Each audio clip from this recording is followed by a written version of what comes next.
जय हिंद मेरे प्यारे साथी, कैसे हैं आप सभी। आशा करता हूं कि बहुत अच्छे होंगे और मन से पढ़ाई कर रहे होंगे। चलिए आज ये साइंस के वीडियो का सीरीज नंबर 5 हम शुरुआत करने जा रहे हैं। इससे पहले मैं 2 लाइन मोटिवेशनल लाइन के साथ शुरू करना चाहता हूं कि हम प्रयास के लिए उत्तरदायी हैं, ना कि परिणाम के लिए। कौन क्या कर रहा है, कैसे कर रहा है, क्यों कर रहा है, इससे हम जितना दूर रहेंगे अपनी मंजिल के उतने ही करीब रहेंगे। चलिए शुरू करते हैं आज का साइंस का क्वेश्चन। पहला क्वेश्चन शुरू करते हैं।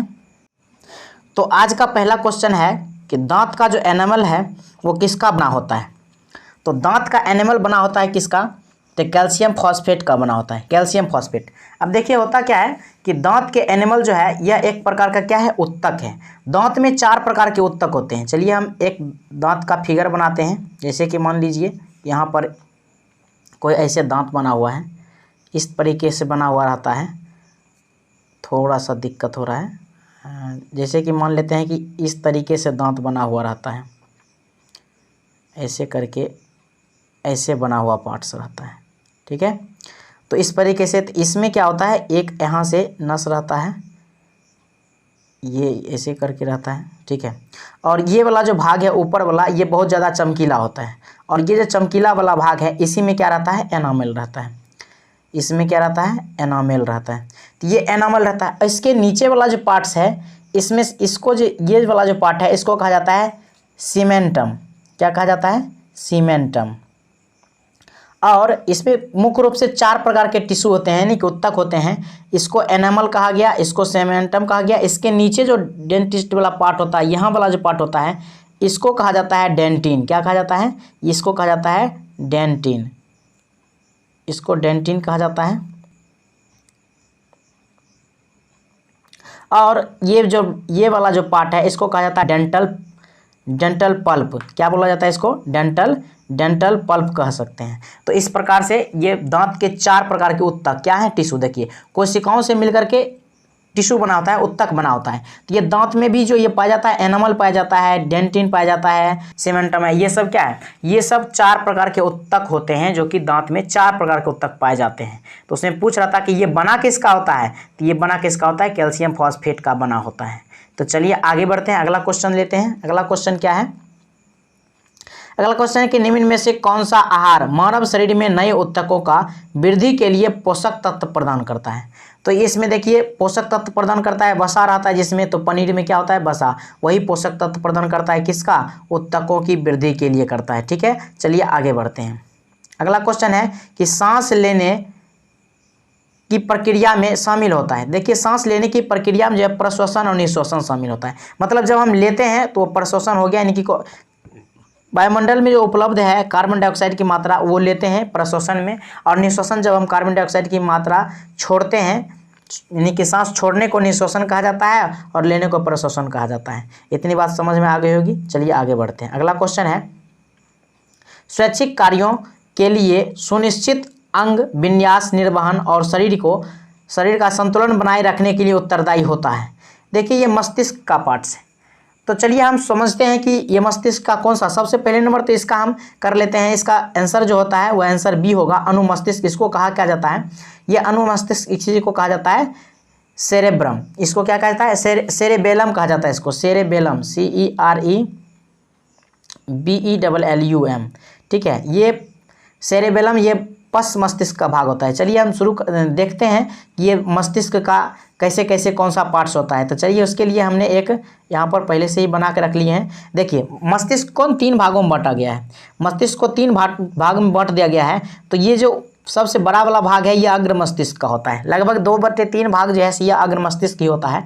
और इसमें जो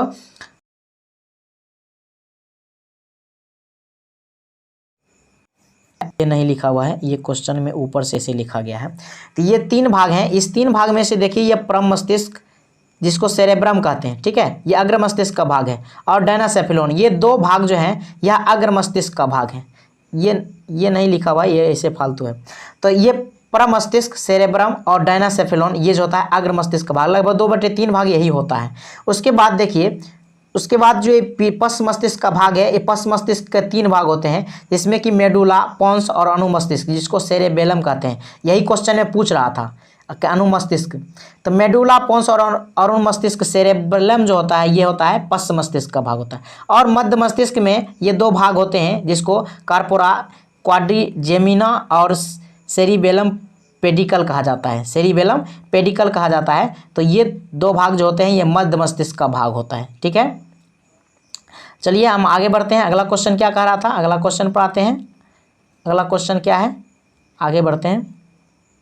देखिए अगला क्वेश्चन क्या कर रहा था कि जीनोम चित्रण का इनसे संबंध है, जीनोम चित्रण का इनसे संबंध है। तो जीनोम चित्रण देखिए, जीनोम से स्पष्ट पता चल रहा है कि जीनोम मतलब ये जीन के बारे में बात कर रहा है।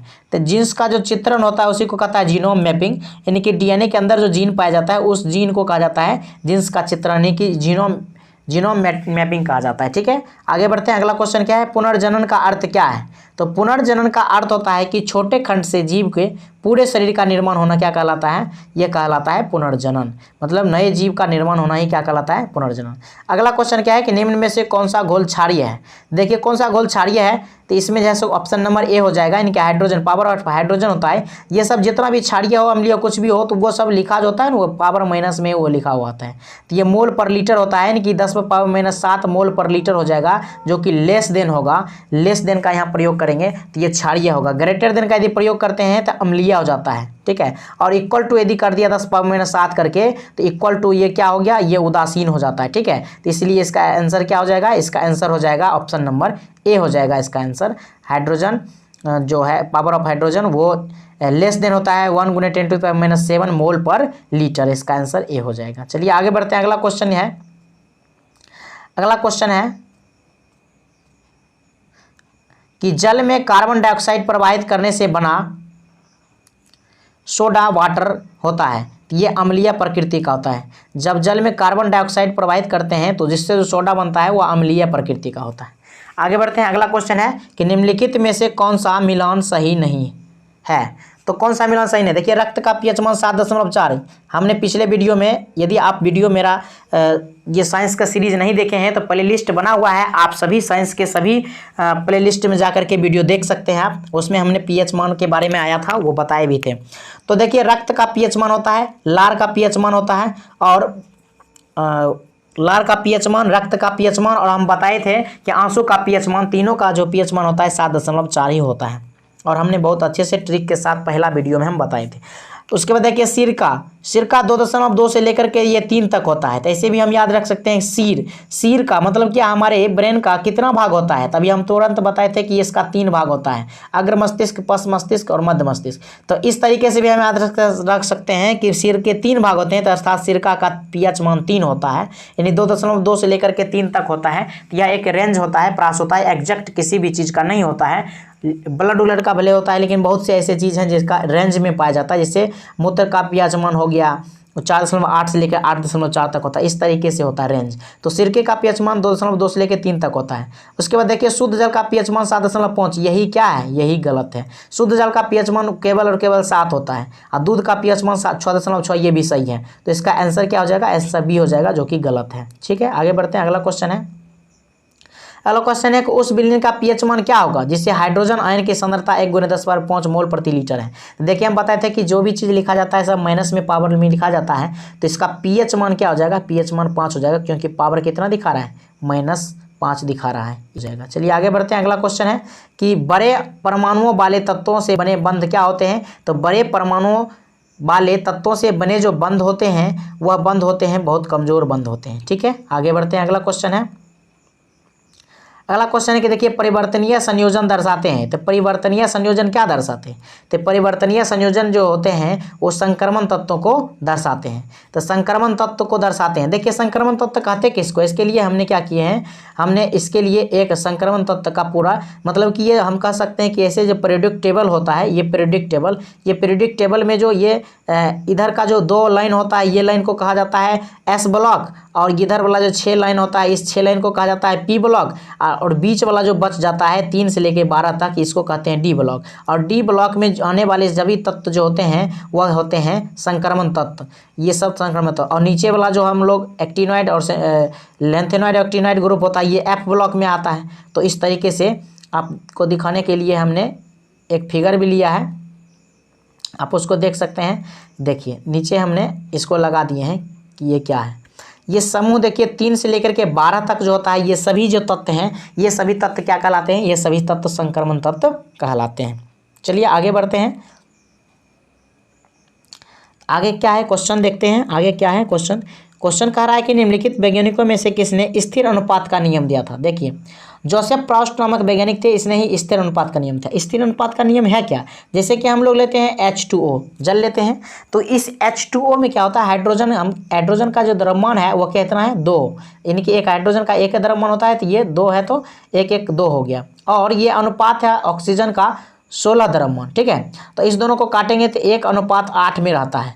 तो यही अनुपात दिया था स्थिर अनुपात के नियम। ये जल वाला जो अनुपात होता है 1:8, चाहे जल के 2 अणु ले लें, जल के 4 अणु ले लें, या जल के 8 अणु ले लें, लेकिन ये जो तत्व का द्रव्यमान जो आएगा, इस तत्व का द्रव्यमान आएगा वो हमेशा अनुपात में स्थिर रहेगा, यानी कि 1:8 कटने के बाद उतना ही आएगा।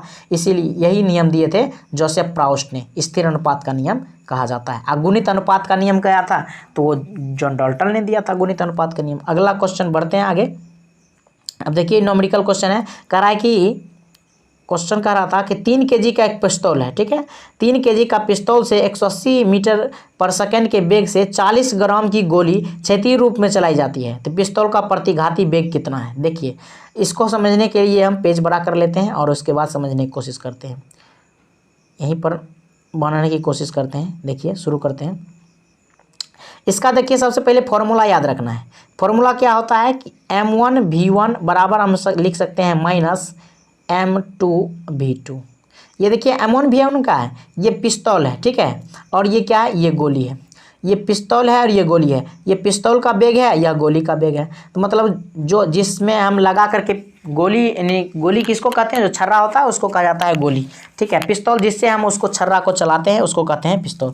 तो अब देखिए इसमें क्या, इस फॉर्मूला को यूज करेंगे, इस फॉर्मूला को यूज करेंगे तो इसमें क्या करेंगे? सबसे पहले नंबर तो देखिए इसमें लिखना आपको पड़ेगा, जैसे M बराबर दिया क्या है, तो इसमें देखिए ये जो 180 मीटर पर सेकंड बेग है, तो बेग को तो ऐसे ही रहने देते, लेकिन ये जो ग्राम है ना, इस ग्राम को देखिए यहाँ केजी में है तो यहाँ भी केजी में कर लेंगे, और केजी में करेंगे तो हम इसको लिख सकते हैं M बराबर लिख सकते हैं कितना? 0.004, ठीक है, इतना केजी हो गया। और इसमें जो M2 दिया हुआ है, M2 कितना है? M2 दिया हुआ है 3 केजी, तो दोनों केजी में बदल गया। तो दोनों जब केजी में बदल गया, 0.004 केजी और M2 है 3 केजी, और उसके बाद V1 दिया हुआ है 180 मीटर पर सेकेंड, ठीक है, और उसके बाद V2 दिया हुआ है, वो V2 निकालना है, माइनस में V2 निकालना है।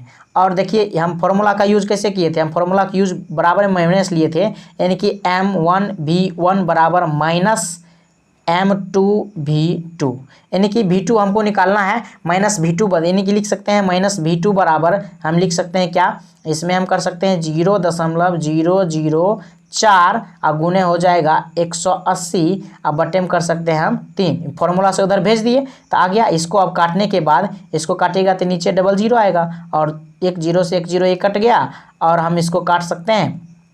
ये सभी काटने के बाद आपको 2.4 मीटर पर सेकेंड, ऑप्शन नंबर सी आ जाएगा। आप एक कैलकुलेशन करके देख सकते हैं। चलिए आगे बढ़ते हैं। अगला क्वेश्चन है, अगला क्वेश्चन क्या कर रहा था कि यदि दो वस्तुओं के द्रव्यमान को 3 गुना कर दिया जाए तो दोनों वस्तुओं के बीच बल क्या होगा? तो देखिए F बराबर यानी बल बराबर दो वस्तुओं के बीच क्या होता है? Gm1 M2 और बट्टे होता है R²। तो यहाँ पर हम Gm1 M2 बटे R² है, तो इस Gm1 M2 बटे R² में देखिए M को 3 गुना कर रहे हैं, तो M1 भी 3 गुना होगा और यहाँ पर M2 भी 3 गुना होगा, तो 3 3 कितना हो गया? 3 गुने 3 हो गया 9 गुना। इसका आंसर हो जाएगा क्या? ऑप्शन नंबर सी इसका आंसर हो जाएगा, ऑप्शन नंबर सी, ठीक है। आगे बढ़ते हैं। चलिए अगला क्वेश्चन, अगला क्वेश्चन है क्या कि एक सरल आवर्त गति संपन्न करने वाले कण का समय विस्थापन समीकरण दिया हुआ है, y बराबर 3 sin 10t। आवृत्ति बताइए, तो इसका आवृत्ति c हो जाएगा। इसको आप लोग याद रखिएगा। हालांकि इतना ज़्यादा टफ क्वेश्चन नहीं पूछा जाता है, लेकिन दे दिया गया है, तो इसका आंसर याद रखिए। देखिए आप कह रहा है कि निम्न में से क्या अकार्डमीज के सिद्धांत पर आधारित नहीं है। तो अकार्डमीज के सिद्धांत पर देखिए, हाइड्रोमीटर ये भी पानी से संबंधित है, लैक्टोमीटर ये भी जल में है ही, पनडुब्बी भी। लेकिन देखिए ओडोमीटर जो होता है मोटरसाइकिल और में जो लगा रहता है ना मीटर, जो दूरी मापता है, वो ओडोमीटर है। क्या वो अकार्डमीज के सिद्धांत पर नहीं? जो जल में के अंदर जो रहता है वो सब अकार्डमीज के सिद्धांत पर आधारित होगा। तो ये ओडोमीटर जो होता है वो मोटरसाइकिल में लगा रहता है, तो ये ओडोमीटर इसका आंसर हो जाएगा, जो कि अकार्डमीज के सिद्धांत पर कार्य नहीं करता है। चलिए आगे बढ़ते हैं। अगला क्वेश्चन है कि यदि किसी पदार्थ का विशिष्ट ऊष्मा अनंत है तो इसका तात्पर्य क्या है? तो इसका तात्पर्य होता है कि ऊष्मा अंदर लेने तथा बाहर देने से ताप में कोई परिवर्तन नहीं होता है, इसका यही अर्थ है। चलिए आगे बढ़ते हैं। अगला क्वेश्चन है कि किसी वस्तु का ताप किसका सूचक है? तो किसी वस्तु का जो ताप है उसके अणुओं की औसत गतिज ऊर्जा का होता है। मतलब कि उसमें ताप कितना अधिक है, जितना अधिक ताप होगा उसके कणों के यानी कि उनके अणुओं के गतिज ऊर्जा उतनी ही अधिक होगी, यानी कि उतनी ही उसका औसत गति ऊर्जा अधिक होगी। ठीक है, आगे बढ़ते हैं। अगला क्वेश्चन है, लास्ट क्वेश्चन आज का, कि निम्न में से किसके द्वारा अधिक उबालक पैदा होता है? तो देखिए अधिक उबालक पैदा जो होता है यह होता है भाप से, स्ट्रीम से। क्योंकि कभी कभी हम देखते हैं कि लकड़ी से कम जलता हाथ जबकि भाप से अधिक जल जाता है। इसका कारण यह है कि गुप्त ऊष्मा जल का बहुत अधिक होता है। तो विशिष्ट ऊष्मा बहुत अधिक, गुप्त ऊष्मा बहुत अधिक होने के कारण क्या होता है, भाप से ज़्यादा हाथ पक जाता है जलने की अपेक्षा। ठीक है, तो इसका आंसर हो जाएगा ऑप्शन नंबर बी हो जाए, यानी उबालक पैदा होती है, भाप से अधिक उबालक पैदा होती है। तो आज का ये लास्ट क्वेश्चन था, हमने अच्छी तरीके से समझने की कोशिश किया। आशा करता हूँ कि आपको समझ में आया होगा और आपको बहुत अच्छा लगा होगा। यदि आपको अच्छा लगा हो तो लाइक शेयर एंड कमेंट जरूर करें और वीडियो को शेयर अपने एजुकेशनल ग्रुप में कर दें, ताकि आगे आने वाले सभी एग्जाम के लिए बहुत ज़्यादा हेल्प मिल सके आपको। आज के लिए इतना ही। जय हिंद, जय भारत। थैंक यू, धन्यवाद।